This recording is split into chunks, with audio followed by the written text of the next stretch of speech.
The Honorable Thomas Tavares Finson addressed the Youth Parliament yesterday.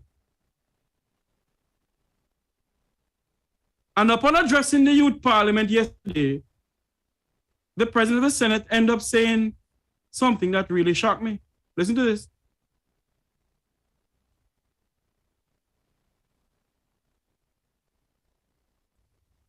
I don't know if you're hearing me out there, but hold a minute.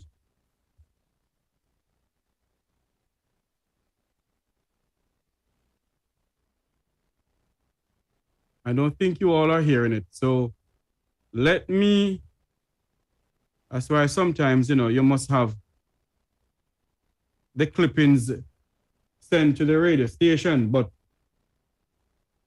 we have, Lord, why is this thing giving me a problem this morning, Lord?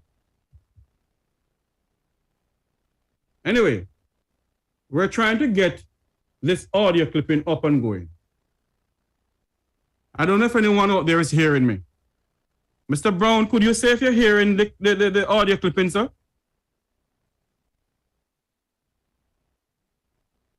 Because I need to play this, I really, truly need to play this. Okay, Sir Clark, thank you. I need to play this because based on what is going on, we need to find out something here. Is it a legal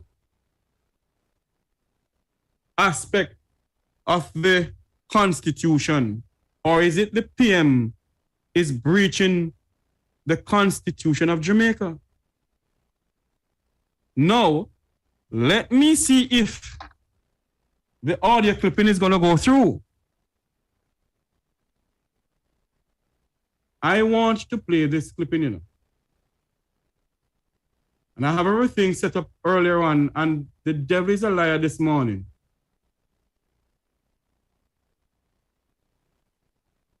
Because what the lawyer is saying, maybe if somebody should take the government to court, it will be a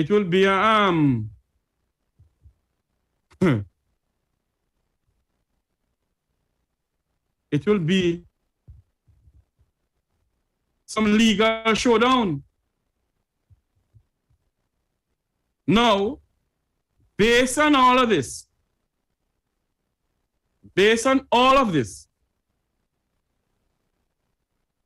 we need somebody, a legal mind, to tell us this. Listen to this, ladies and gentlemen. I may talk over it, but I got it from a prominent source. Mr. McFarlane, if the government should call for another state of emergency, given what happened in the Senate a couple of days ago, would it be constitutional? Well, that's the most important question because, of course, it would be for our court to decide. And the first thing to point out to you is that the court has jurisdiction to deal with such a matter under our Constitution, under the new chapter of fundamental rights and freedom in the same chapter 20 that gives the government the powers to have the Governor General proclaim a state of emergency.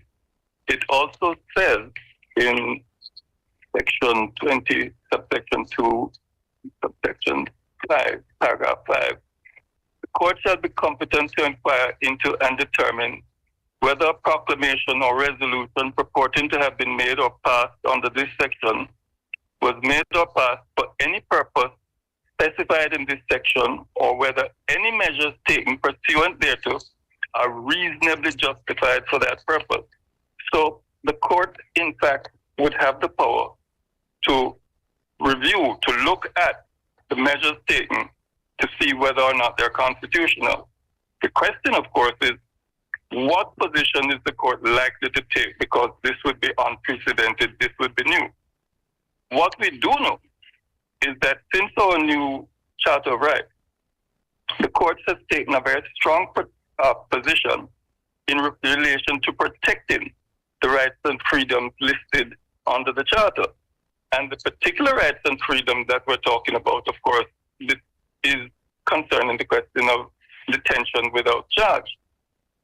The Constitution quite clearly provides that such rights shall not be abridged or abrogated or infringed against unless it is for demonstrably justified reasons in terms of a free and democratic society. What the NIDS case, the recent NIDS case showed in terms of the approach of our court is that the burden would be on the government to show that it is justified. The old law, the old approach was that there was a presumption of constitutionality. That no longer applies. What happens, therefore, if the government has proclaimed a state of emergency in whatever parish? It is not extended because it has failed to get the 2/3 majority required by the Constitution, and the government simply puts it back up.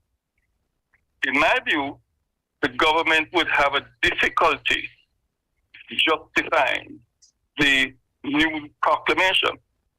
And the reason for that is that when you look at the provisions of the Constitution in relation to the declaration of a state of emergency,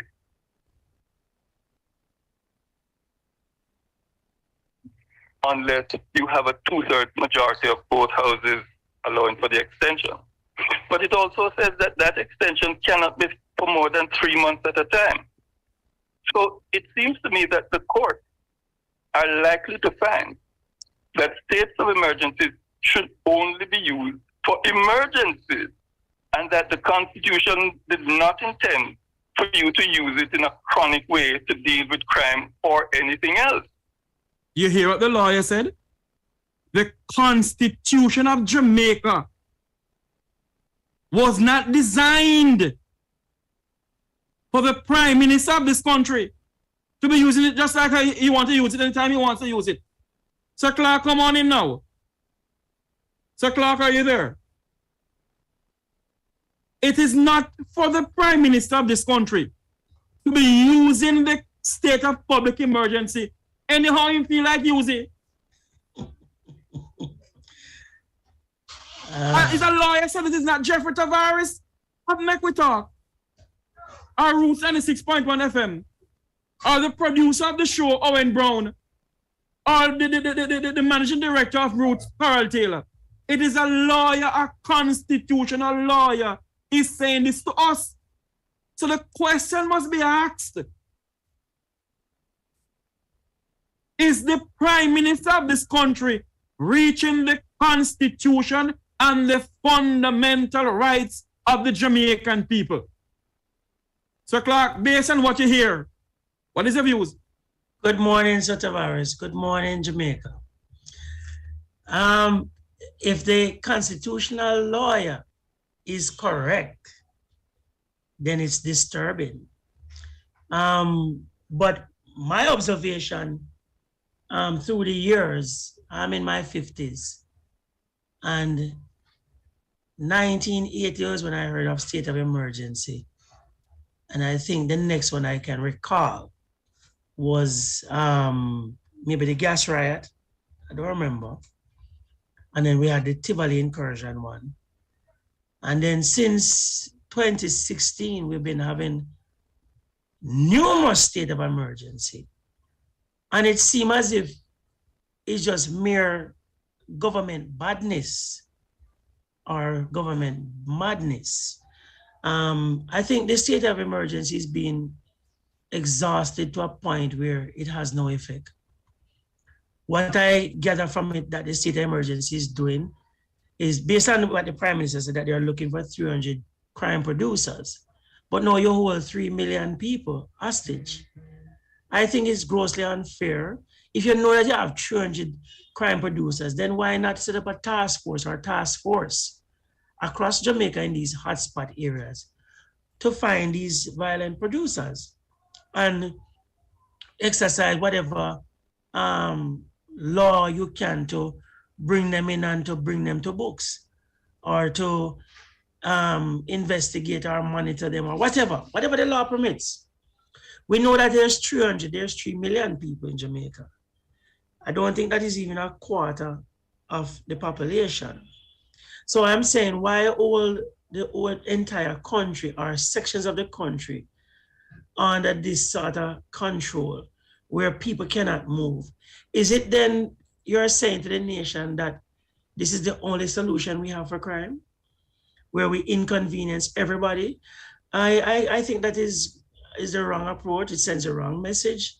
I really think that the Prime Minister, the Minister of Security, the Minister of Justice, the Commissioner of Police. Mr. Clark, the question must be asked. The country have an Attorney General, eh? Yes. Who is the chief law enforcement of this country? Is it the chief law enforcement of the country? Forget about the chief law enforcement of the country. You know who is in charge of the country? You think it's Andrew Holness? It's the Governor General of Jamaica, Sir Patrick Linton Allen. The buck stopped with the Governor General of this country. And the question must be asked, have the Governor General questioned the public state of emergency by the Prime Minister of this country? Why is the Governor General signing off on it? Is it that we need to come now and write a letter to the King of England and say to him, get rid of the Governor General out here? Because he is a yes man to the Prime Minister.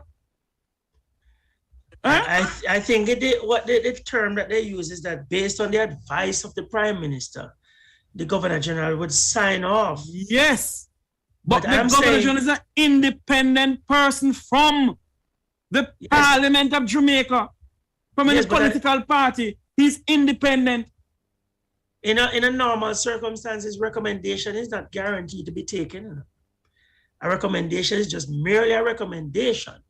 And it begs to question if the Governor General is really looking at supporting documents or data or intelligence to agree with this recommendation and to sign it into law. You know, I really am worried and concerned about the frequency of the state of emergencies. And when I look at the traffic jam from Don Robin Washington Boulevard all the way down Ferry, and you hear Spanish Town Road and all those places clogged because of this state of emergency, and you see all this military exercise. But even though there's 300 people, then use the military to find them. I know that the MIU at GADF is very effective. I know they gather more intelligence than the JCF. And their intelligence is much more credible. So I am wondering, why not use the arm of the military intelligence to seek out these violent producers and bring them under a monitoring system where they can monitor them and then you exercise the law, whatever is available to them to bring these people to books. It can't be that you have intelligence that this man is committing this crime and you can't bring him to books. Intelligence that you gather must be able to produce that. Yes. And I'm really concerned of this rubber stamping of the Governor General. I'm really concerned of this 300 persons that you're looking for, but you hold 3 million hostage. I'm really concerned that the Prime Minister is even considering to launch another state of emergency because these are expired. I am happy you go there. Listen to what the lawyer, the constitutional lawyer, end up saying based on the question you asked. So, if in fact the state of emergency proclamation was rejected by Parliament and the Parliament simply brings it back, it seems to me that the court may find that it is not reasonably justifiable to have that instituted in terms of the protection of citizens and their rights. Mm-hmm. What you should understand, please, is that we know that the courts have already made certain rulings in relation to states of emergency. But this did not actually stop the government from bringing back the last set of regulation proclamation. And the reason for that is that what the courts had before them at the time were regulations that were put forward under the Emergency Powers Act. Because remember, when the state of emergency is declared, what it is really saying is that regulations can now be made under the Emergency Powers Act because the Governor General has declared a state of emergency. The Emergency Powers Act is constitutional. That's not the problem. The regulations they're under may not be. And that is what the courts actually found in the particular cases of the 6 or however many detainees that the matters came up. Mhm. That in fact, the way the regulations are written, the circumstances, etc., and how it was handled was not constitutional. You hear that? Yes. In other words, they know the Prime Minister, the Minister, the Attorney General, the Governor, they know, but they will not amend the Constitution to suit the people of this country. If I'm understanding what the man is saying correctly, they will not do that. And I want to know something. Are we living in a totalitarian country? Are we living in Russia or China? Listen to me. The time has come for the people of this country to say to these political parties and these people who want to govern this country, are we put on there? Jeffrey, may I crave your indulgence? What? It is interesting what the gentleman is saying, but may I be a little bit mischievous? I would love to hear 2 or 3 more constitutional lawyer confirm what he's saying or discredit what he's saying, because people will say, Hold on. Before you go there, go and consult your constitution and the Charter of Fundamental Rights. Because when he did it, I went and I said, oh, and our good friend Wilfred Radigan did the same thing. The buck stopped with the Governor General of Jamaica. He has the final say. He has to sign off of every law in this country. When the law goes through to the Senate, it's from the Senate to the Governor General office. It comes from the upper house, go all the way down, the lower house, go all the way down to the Senate. If I am saying this correctly. I think you missed what I was trying to say. Go ahead. I understand that you have dissected the Constitution, and Mr. Rattigan and others. The constitutional lawyer obviously did. But I'm saying for the listening audience that may not endeavor to delve into the Constitution itself or to read it for themselves. We as persons that are on here right now, and I'm saying, I think you need a part 2 to this, where you bring on a panel of constitutional lawyers, at least 2 or 3, and go back through this thing again, that the audience will understand exactly what the gentleman is saying and the point that you're making. And it will now open the eyes of the public that something is fundamentally wrong with the execution of these SOEs and this rubber stamping of the Governor General, because they may not believe a Jeffrey Tavares, they may not believe a Marcel Clark, they may not believe Roots FM, they may not believe the goodly gentleman. But if I think of a panel of 2 or 3 more attorneys that practice specifically in the Constitution, come out and say, listen, so and so and so is wrong, so and so is right, this is what is permitted, this is what is not permitted. On the topic of the SOE, I think it would serve Jamaica much better. No, I understand what you're saying, Mr. Clark. But under the Constitution, the SOE is supposed to be used for a public state of emergency in case of somebody trying to do whatever with the country or the natural disaster. Yes, it may be argued in court that the crime going up is a national disaster. I agree. But what I am saying, and I think what the constitutional lawyer is saying, is that the PM or the government has been using this public state of emergency quite too often. Willy-nilly. That's the only way to fight crime in Jamaica. That's a question must be asked. And I agree with you, Sir Tavares. And what I'm saying is, I think it's just being used as a rubber stamp to quell an uprising in terms of a spike in crime, to make it appear as if it is doing something or they're combating crime. But what struck me strange was the day that this SOE was launched. It was launched the day after the taxi and busmen withdrew their service.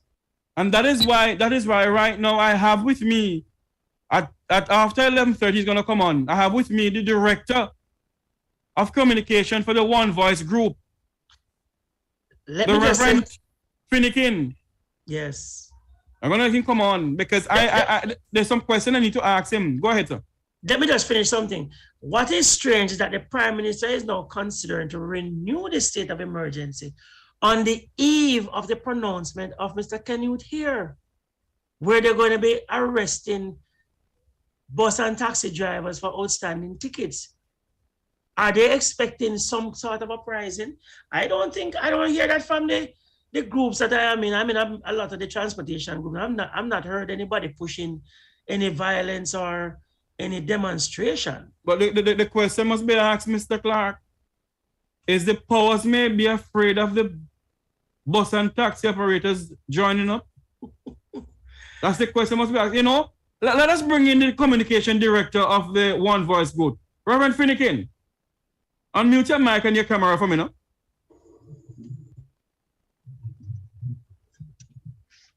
So Jeffrey, Yes, sir. good Yes, morning sir. and good morning, Sir Clark. Morning, Sir Finnegan. Morning. Yes, Sir Jeffrey, I'm all ears for a while now. What's up? Yes. I want to know some. Have you all get any response from the Minister of Transportation and pertaining to the letter that you all wrote? Jatu, Tads and all to come together and write a letter. Have you getting a response from the good gentleman as yet? We have got no response, sir. Bangarang. Based on what Mr. Clark said a while ago, we're talking about the constitutionality of the public state of emergency. But based on what Mr. Clark said a while ago, I want to find out something from you. You hear any rumbling in the quiet say, come the 1st of December, the people don't go on strike or go on with anything? I don't hear of it, but there are some transportation groups and there are other persons in society that are spreading rumor that One Voice is planning to bully the government and hold the government hostage and hold the country at hostage. I did an interview on TVJ Sunday night, and I don't know if you saw in the Gleaner yesterday, an article came out from One Voice. And there's nothing in the interview or the article. Reverend Finnegan? You see that we have Reverend Finnegan? Yes, Reverend Finnegan, I lost you a while ago. Go ahead, repeat what you're saying. Yeah, man, I'm saying that in the interview with TVJ on Saturday rather, and the interview with the Gleaner in which they published the One Voice article yesterday, we have not indicated any demonstration or any planned strike that the organization have. What we have been doing from last week, Friday, Mr. Clark and Mr. Jeffrey, is that we have been having a series of consultation among our members in each parish.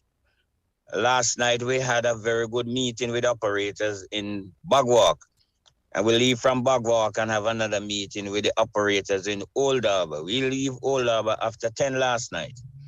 And on the agenda for today is Clarendon and Manchester. So we are doing consultation on the ground to make an assessment tomorrow to look at the way forward. So I have not known whether from One Voice as it is now or from any other group of any planned demonstration or protest. If there is any, then it is not been published because I've heard the other transportation group send out several releases that they will not be supporting any strike, any demonstration. We have not sent out any such release because if it come to the boiling point that we're going to have to have a withdrawal of I think he's traveling. A withdrawal of service. Reverend Finnegan, we have lost him again. Reverend Finnegan, we have lost you. A withdrawal of service on what? No, what I'm saying is there are several transportation groups. I think you're traveling, and I think that's why we are losing you, you know. Is there any way to pull off? Yeah, I'm going to try that. But in the meantime, until I pull off. Yeah, please. We're gonna try and get Mr. Finnegan to pull off the side of the road to speak to us because this is important. Very important. The state of public emergency, and bus and taxi operators wrote a letter to the Minister of Transportation, the Honorable Audley Shaw, and the minister have the decency to respond to the people. All right, so Jeffrey, I stop somewhere. Go ahead now. And you're saying that you don't think if you reach the boiling point, what happened with the One Voice group? Well, our position at One Voice. Okay, group, hold on for me. Sorry, I just realized that we must take a quick commercial break. It's 11:31. We're gonna take a commercial break. We'll be right back and make we talk.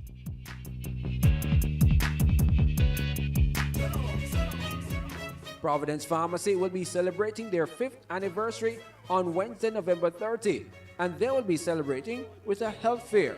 They'll be offering free health checks. Come and get your blood pressure, weight, blood sugar discounted, and lots more. And join DJ String as we will be broadcasting live on location from 2 p.m. to 6 p.m. on the Inner City Vibe. Come on down. There'll be giveaways and surprises. Also, a number of artists will be performing. Come for fun, entertainment, and your health checks. That's Providence Pharmacy's 5th anniversary and health fair, Wednesday, November 30, 2022, at 25 Olympic Way. Become the hero on the scene by taking the COVID vaccine. Get vaccinated as soon as you get all the facts. Don't listen to the rumors. This vaccine might just make it possible for teachers to sit face to face with schoolers. This vaccine make it safer for everybody, from the young to the elderly. Don't you want to go back to living normally when things were more orderly? And if you want to live a long good life, then we all have to do what's right. So let's get vaccinated along with the heroes on the front line. A message from the Ministry of Health and Wellness. Showtime! DJ String Promotion proudly presents the return of Showtime. Clarendon meets Kingston on Saturday, December 10, 2022 at Strings Variety Store, 50 Olympic Way, Kingston, 11 Jamaica. Featuring Black Her, Ras Bogle, India Celine, Naji, Mr. Bertus, Sensa T, Ashore, Patrick Badu, Emmanuel Chin, Jabi, Anilian, Just Chris, Nature Ellis, and Gotcha. Clarendon Massive, Bubba Wiseman, Emmanuel Stain, Stratos Garden, Garrison Youth, Volcano, Hammer One, and Swagger. It's gonna be awesome. Music will be provided by Creation Sound with DJ Candyman and DJ Rubber. Guest DJ Mark Watson, and of course, yours truly will be the MC. It's gonna be awesome. Lots of giveaways will be happening, so make it a date and don't be late. On December 10th, the return of Showtime at Strings Variety Store, 50 Olympic Way, Kingston, 11 Jamaica. Make sure you come out early. Hi, I'm Sharon. Hi, I'm Marcia. I'm Adrian. Join us this and every Wednesday morning for Extraordinary Abilities on Roots 96.1 FM. Join us for news, views, and interviews. interviews with extraordinary people, extraordinary abilities, every Wednesday morning, 9 a.m. to 10 a.m. on your extraordinary radio station, Roots 96.1 FM. It's gonna be fun, informative, and educational, but most of all, it will be extraordinary.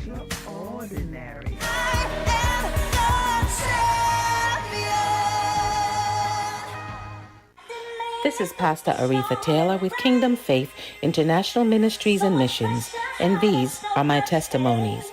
Please join me as I share with you my testimonies about my life-impacting spiritual journey of brokenness, hurt, homelessness, betrayal, abandonment, fear, anger, rejection, abuse, and so much more. Right here on Roots 96.1 FM every first Sunday starting December 4th at 8 a.m. to 9 a.m. Looking forward to sharing with you.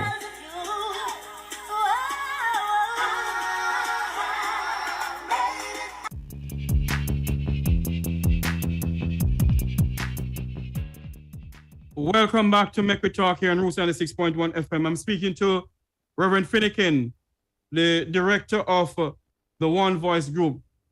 Mr. Finnegan, you were saying to us that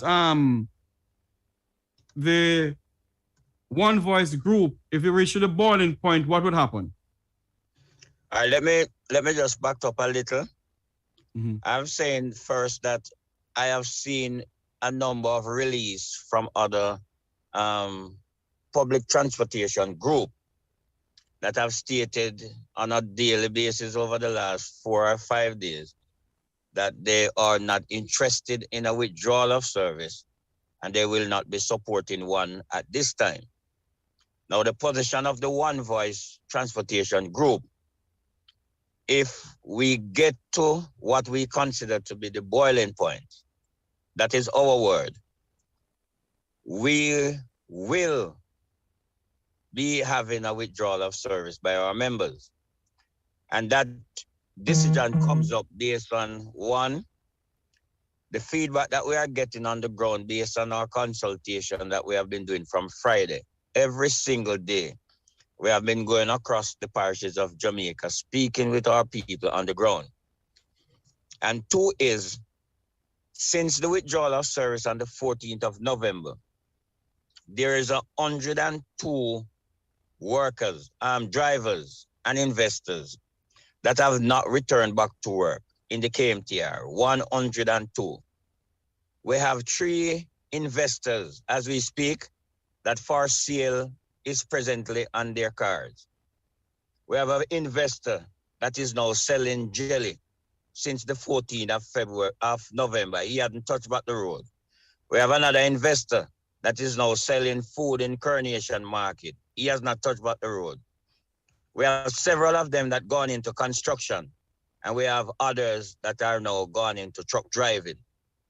So we have started to lose members of the public transportation sector by either staying home, gone into different trade, gone into construction, and selling their vehicles. So the fear that has been driven in this society, and not just a fear, but is one that we refer to as a crippling fear, has been driving our investors and our operators in doing other things. Now, the third thing is that there are some operators that can't find a second job at this time, and based on their personal financial demand. They are out there, Mr. Jeffrey, but they are playing what we call in Jamaica a cat and mouse game with the police. So as soon as the cat, which is the police, move, the operators who are the mouse come out. And by the time they come out, the police are there and them. And I said to them this morning when I addressed the 4 platforms that we have, that they can't continue to play this cat and mouse game with the police because they are going to be held one way or the other. But Reverend Finnegan, so the fear alone that is in the sector is going to cause our members to stay home. Even if we didn't have a withdrawal of service. But Reverend Finnegan, yes. The question must be asked though, Mr. Finnegan, because it is in the public domain. Why should the government give them An amnesty. Okay. They didn't get the amnesty. They asked for a payment plan. And it's not only for bus and taxi operators alone. And the public must understand that. It is for everybody who has gotten a ticket. Now, the question to you, Reverend Finnegan, do you have any idea why the Minister of Transportation have to respond to neither you nor the other groups? The only thing I can say is that based on the letter that we have written and the information that we have gotten is that it has to be a cabinet decision. So cabinet means now? I don't know why the cabinet has not taken a decision where it is. And then in our meeting that we have been having, one of the concerns that our members have is that the government of Jamaica was actively in electronic and printed media and at party conference and at every I was just going to say that to you. And at every occasion that they address any gathering in Jamaica, they were actively promoting a gun amnesty, bringing the gun that kill any amount of people, do every type of robbery. But not only that, Mr. Finnegan. One second, Sir Tavares. And they are willing to pay up to $500 for these guns. The criminals that are being held by the police and brought before the court, even on murder charge and gun charges, before the trial even start, if they plead guilty, there is a major reduction immediately in their sentence. We have been saying to the government, the media and other people are spreading it, Sir Tavares and Sir Clark, that we are asking for an amnesty for a write-off. The 4 letters that I participate in writing and delivering, there's nothing in these letters that asks for a write-off. All the letters ask for a payment plan. But Mr. Finnegan, sorry to be cutting you like this. But even if you ask for a write-off, you have all right to ask for a write-off because the judge has put a stop order. If my memory, and Sir Clark can correct me on this, if I'm wrong, a stop order on the tickets because of the constitutionality of the way how they do the tickets. Yes, an injunction was filed. An injunction was filed. So if an injunction was filed, that means the government of Jamaica is breaching the constitution of the land in the sense of collecting these money. Yeah, but we have to remember also, Sir Jeffrey, that immediately after the injunction was made by the judge, the government, the cabinet met overnight. Yes, and what they did, Mr. Finnegan, it is unconstitutional. Yes. It's against the law. Well, there's a number hold on here. If the court of the land put an injunction against something, you're saying to me that the court don't have any say in all of this? The court has, Sir Jeffrey, but what we don't have is the personnel within the public transportation sector that is willing to challenge these things in court. And on the agenda of the One Voice movement, we are planning as soon as we get this payment plan off our neck. Our next move is to challenge the injunction that was made in November last year, that the government went into cabinet now and did something different. We will be challenging the Road Traffic Act. We'll be challenging the Transport Authority Act. Not challenging the entire act, but there are clauses in it in which we have problem with. And then I came into the system and hear about a MOU that was signed between the public transportation sector and the Transport Authority. And that also we are planning to So who signed the MOU? I don't know who signed it.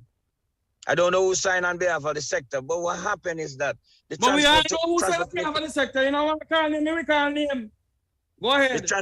The transportation sector is in a deep mess, and this sector is this only sector that moves the wheels of the economy.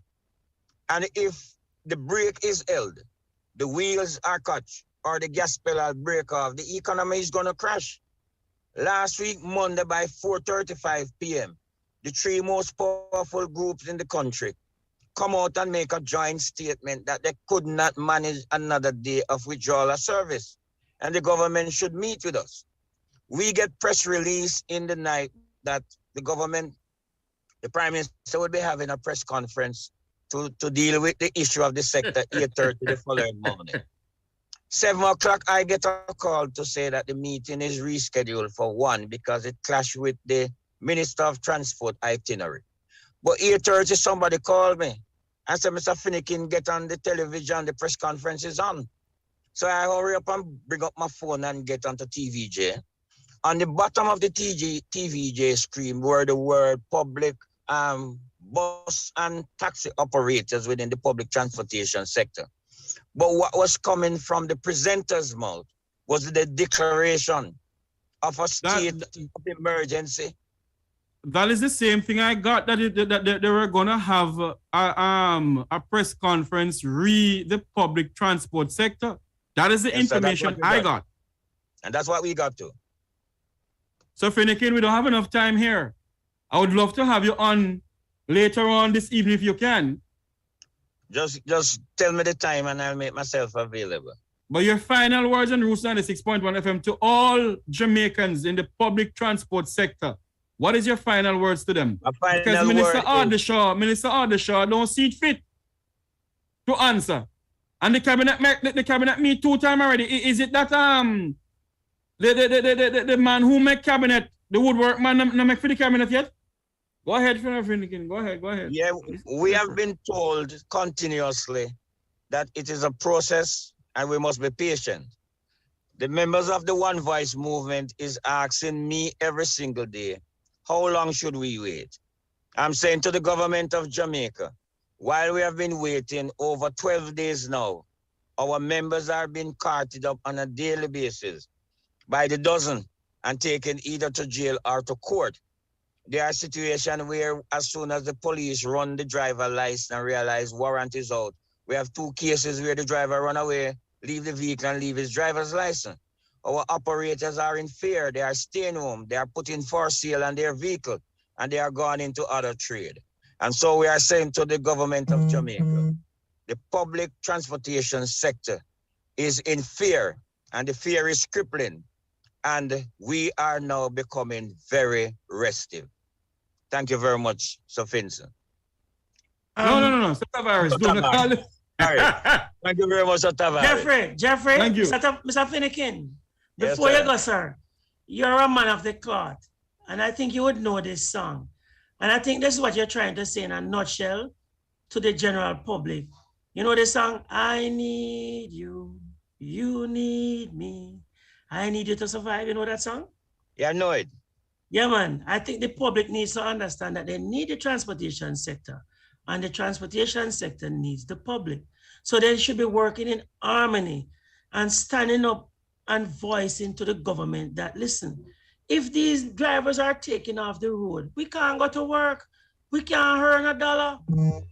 And it is ironic that the state of emergency is running out tonight and the Prime Minister is saying that he may be announcing a new one. I heard him. You know, and when is December 1st? Sir? Thursday. Yeah. Sir Clark. Thursday is Canute here holiday. well, a certain member of the transport sector not give him a award to. Ejitan Newman not give him a award for go around and harass the people them. Anyway, that's another time for something else. So Finnegan, thank you for coming on. Thank you very much, sir. I'll see you later, Sir Jeffrey. And Sir Clark, we talk. All right, sir. Thank you very much. You want to see what's going on in this country? I am not saying, and the bus and taxi operators are not saying that some of the things that they do was right. They need to pay the tickets, but give them a payment plan, no? Give them a payment plan. And I'm not taking up for any bus and taxi operators who may go on with the antics. But the fact of the matter is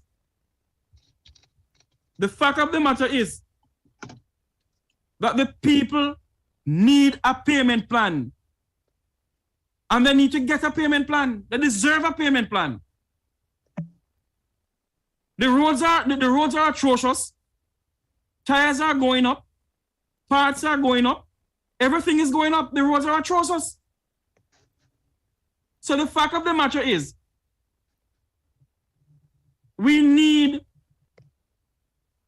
to give them a payment plan. Go ahead. So Jeffrey, I turn on my camera back for one main reason. I want the public and I want Reverend Finnegan to save my face when I say these words. I honestly believe that the government is waiting on the sector to explode. And that is why they have delayed in responding to the request. Because then they're gonna say, oh, see how them behave there. I think that's what they're doing now. And I'm urging this sector to just hold strain, outweigh the government, outweigh them. Because when they start to arrest persons, there's still going to be a void in the system. There's still going to be a shortage of taxis and buses because numerous drivers have outstanding tickets, yes, but most of those tickets are illegal. Most of them have been paid already and they're still on the system. So it is unfair to be executing a warrant on the transportation sector when you have a faulty system, a faulty record system, a faulty payment system. It is unconstitutional. It's illegal. It's a breach. And the mere fact that some of these tickets, that there's a stop order issued by a court, an injunction that these tickets should not be issued because they're being illegally issued. And some have already been issued illegally, where there should be a $3 billion refund to the sector, to drivers. So imagine if these drivers got back that refund, then they could pay for those tickets that are still outstanding, that are legal though. They could pay for them because they wouldn't have to find money. They'll be getting back our money. And I'm saying to the sector, all strain, outweigh the government. We've not been waiting long. And if they do arrest you guys, guess what? The system gonna still feel the pressure. It's going to come right back at the government because they failed to address it. And another thing before we go off here, the JUTC cannot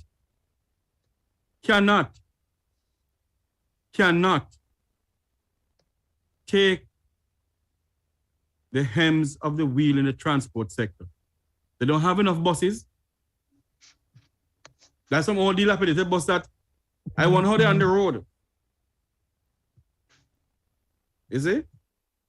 But you know, this is our country and I'm trying to figure out something here. Is this the country that talk about a 2030 vision for? Are these people living in like termite them out them brain? I have a governor general. You got termite it off him brain. Every day talk about 2030. The 2030 vision to live and work where? In a country where half of Jamaica don't have running water in their pipe? Huh? And they talk about 2030 vision. The breadbasket parish of St. Elizabeth. Every year you hear, every August you hear about drought. They don't have running water. So the question must be asked, is this the country that they're talking about a 2030 vision where our transport sector is out of work? We don't have a proper transport sector. You're issuing license left, right, and center. And there's not a proper parking facility for transport for transport people and for commuters who want to take taxis and bus in half a tree. Huh? Sir Jeffrey, there is a high-level meeting going on at JOTC as we speak. And I think they're trying to put things in place that when there is a void of drivers come the first, that they will pull out some more of those dinosaurs that I saw the 14th and the 15th. You mean they're all sitting them? Yeah, man, I saw some big old white man fit to be on the road? Long time. Yeah. I saw some white ones, you know. You know, the white ones them hold. You see the illegality I think was going on in this country? Mm-hmm. You know, sad. We're living in a sad state in this country. The constitutionality of this public state of emergency, the public transport sector, the Nutribun issue, the labor law, where even Jamaicans in the farm work program, they get in contact with me. There's some Jamaicans that is being sent back home. They don't have no use to their family. They can't afford to buy medications. And this is what is going on in this country, where we sit down in this country and nobody speaks for the poor, pauperizing people of our country. Huh? How long shall we suffer like this in this country? Farm workers go away. They get an honesty for their people. And when they go over there, they're being shipped off into modern day slavery by the Ministry of Labor of Jamaica. They are being shipped off into modern day slavery by the Ministry of Labor and Social Security. And the Minister of Labor and Social Security, the Honorable Carl Samuda, is saying nothing go so. And you have some liaison officers in Canada who treat the people like them are nothing. And money come out of their salary. Money come out of their salary, you know, to pay these liaison officers. And when you call the liaison officer, they don't answer their phone. Hello, I have a program about this. I think I said nothing to nobody. The time has come, Jamaica and Jamaicans, to speak out. We can't sit down and continue like this in this country. We cannot. We cannot. And I want to ask a question. I'm going to ask my good friend, Sir Rowan James, the chairman for the Police Federation. If this is how the police are dressed nowadays, like Talibans, with masks over their face, one can see their eye. Now, if somebody comes in on the road, they stop me, not got up. They come in front of my police. I can't see their face. Something was sent to me this morning. I'm trying to figure out, what is this? Members of the JCF dressed, cover up their head and their face, on their eye, you can't see.